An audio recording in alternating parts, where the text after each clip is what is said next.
Yo, aujourd'hui on se trouve pour une toute nouvelle vidéo qui devait pas du tout se faire, qui a été fait un peu en dernière minute, mais bon, le plus important c'est qu'elle soit faite. J'espère que vous allez bien, moi ça va. Là je suis rentré du week-end de Sarzeau, je suis épuisé, je sais pas si vous pouvez voir, mais j'ai pris des coups de soleil sale le samedi.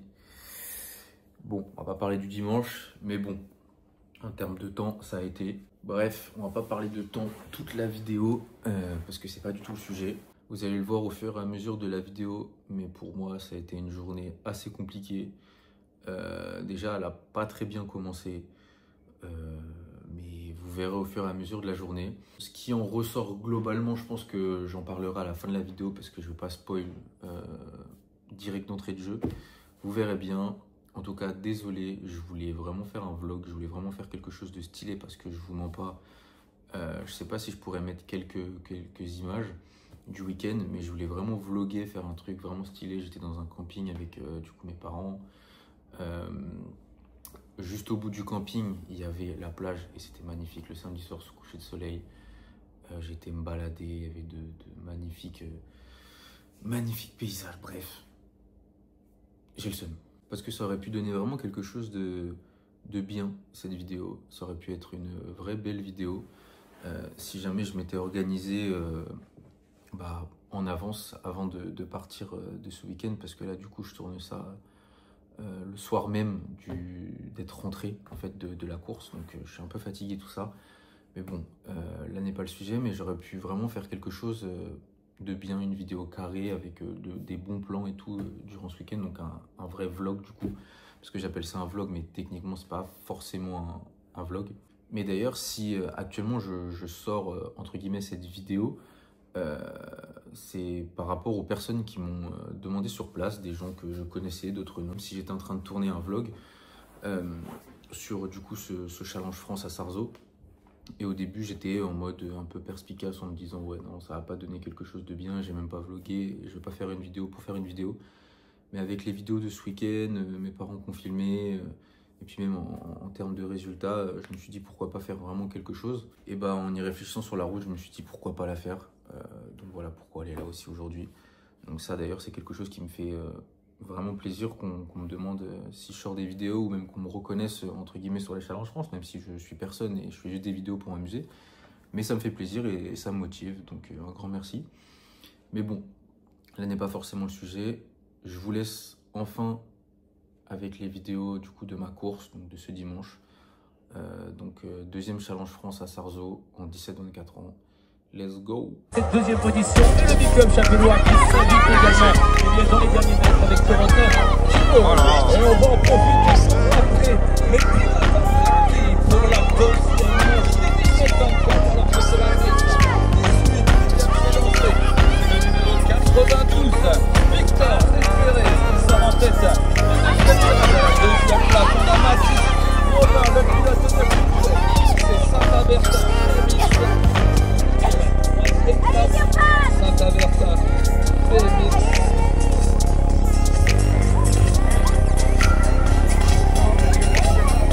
qui a la capacité encore d'accélérer et de terminer donc à une 4e place. Allez, c'est Joseph Gay qui a pris le meilleur départ. Il n'a pas eu de chance tout à l'heure.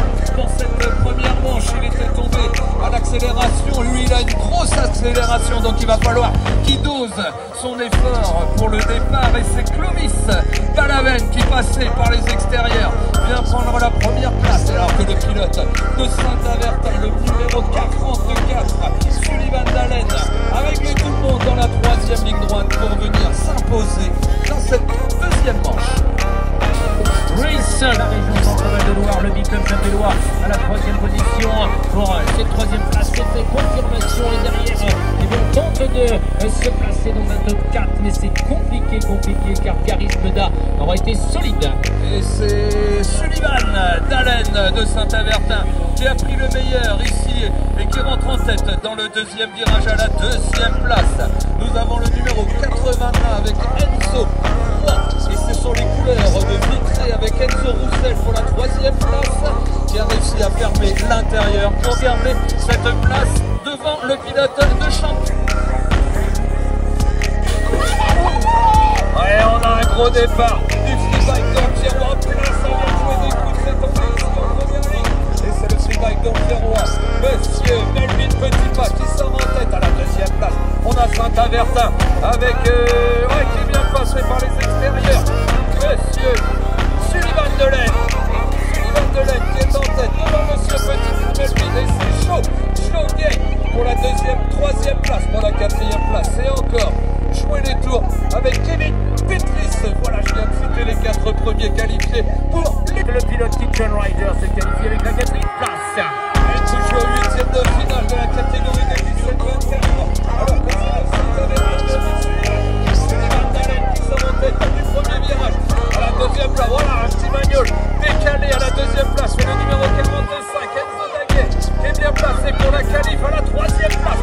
Théo Le Capet, et après une trajectoire magnifique, bien se placer pour la quatrième place. Et la lutte entre Alexis, Jean-Alexis, qui vient faire l'expert. On joue des coudes et ça profite à Jean-Alexis de Trégueux. Ça va pour avoir une chance de passer la ligne.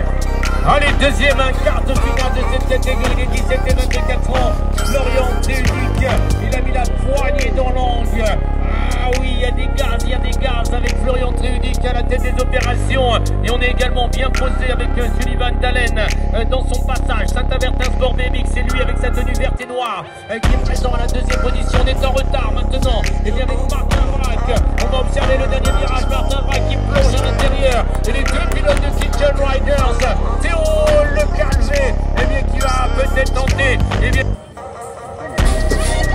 il y a du watt de dégager ici dans cette première ligne droite et c'est l'intérieur de la piste avec Angela et Louis. Ça a touché le poids avec le monsieur Théudic qui s'est dans le premier virage à la deuxième place. C'est le numéro 44, Sullivan Delaine qui vient prendre la belle deuxième place peut-être.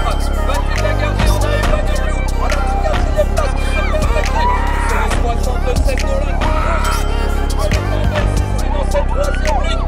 Toujours Delaine, Sullivan, devant, et ça revient très fort devant, Nolan, Horry. Cette finale, 17-24 ans pour Saint-Avertin, plaque 44D, il s'est placé tout à l'extérieur de la grille, Sullivan Delaine.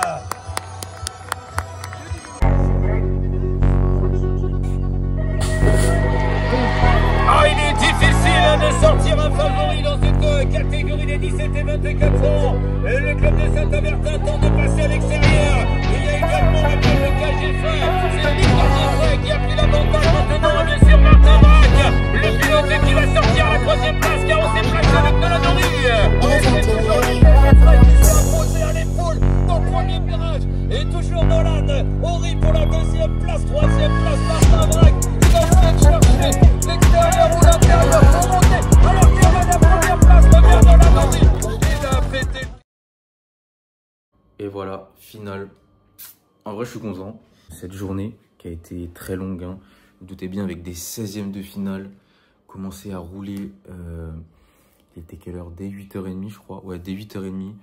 Ça a été très long. Surtout qu'en plus de ça, il a commencé à pleuvoir juste après nos essais. Donc, on a fait des essais à sec. Donc, il n'y avait pas de pluie, il faisait bon. Il faisait nuageux, mais il ne faisait pas non plus beau, mais il ne pleuvait pas. Et puis, directement, où ils appelaient nos manches, du coup, il a commencé à pleuvoir des cordes. Donc, faire des essais où on startait bien, où c'était tout sec, pareil, les virages où ils étaient secs, à passer à des manches où la grille glissait, la butte glissait, parce qu'il y avait une jonction entre la grille et le béton, où il y avait des fois, c'était plus ou moins haut et tout, et ça glissait. Pareil, des virages mouillés où on n'osait plus prendre appui dans les virages. C'était très compliqué pour moi comme pour tout le monde, hein, il n'y avait pas que moi. Par rapport aux essais, je me sentais vraiment bien, franchement, j'avais de bonnes premières lignes, surtout une très bonne deuxième ligne et troisième ligne. Après, pour ce qui est de mes manches, ça n'a pas forcément bien commencé, mais je sais pas pourquoi, à chaque fois que j'ai des journées qui commencent pas forcément bien, ça se termine bien, donc bon. Ou les 16e, là où j'ai été du coup tombé à Châteauroux, au Challenge France, où il y a eu un fait de course, mais bon, je me suis arrêté malheureusement en 16e au vu de mon start. J'ai loupé mon start, on s'est accroché avec une personne, j'ai remonté bout de 1 et c'est tombé devant moi, donc je suis tombé entre guillemets. Bref, on n'est pas là pour parler de ça. Mais du coup, mon 16e s'est bien passé, pareil pour mon 8e. Mon quart, j'ai pas fait un beau start du tout, je me suis un peu loupé, mais bon, j'ai rattrapé, j'ai maintenu la course et ça s'est bien déroulé. Par contre, en demi-finale, j'ai fait vraiment ce qu'il fallait, entre guillemets, pour être qualifié. Hein. J'ai été chercher le premier, donc, là où j'ai fait premier, en demi. Donc très content. Bah, du coup, la fameuse finale que je voulais faire, c'était mon objectif, hein, ce qui est logique. Et mon objectif était de win aussi. Mais bon, il y avait de très bons pilotes. Franchement, d'ailleurs, de notre région, régionale, entre guillemets, de Tours, on était quand même 5 en finale sur 8. Donc ça, c'est quand même très fort. Mais bon, pour parler du coup de ma finale, j'ai pas forcément sorti le bon start qu'il fallait. Je me suis un peu loupé. Et ma course après était normale. J'ai loupé quelques occasions, notamment dans le deuxième virage, de un peu plus refermer ma porte. Mais bon, écoutez, c'est pas grave. Je suis 4-5 sur la ligne d'arrivée. Du coup, je rattrape. Mais 5e. Donc 5e de ce Challenge France. Je suis très content. J'espère remonter quand même dans le classement général Challenge France. Et puis bah, la prochaine étape, c'est Match Cool. J'espère que ça va passer vite. J'ai hâte d'être à cette 3e et dernière manche. Et on verra bien ce que ça donne. En tout cas, merci d'avoir regardé cette vidéo. Je vous dis à plus. Je ne sais pas pourquoi je fais tout le temps ça, mais je vous dis à plus pour une prochaine vidéo. Salut!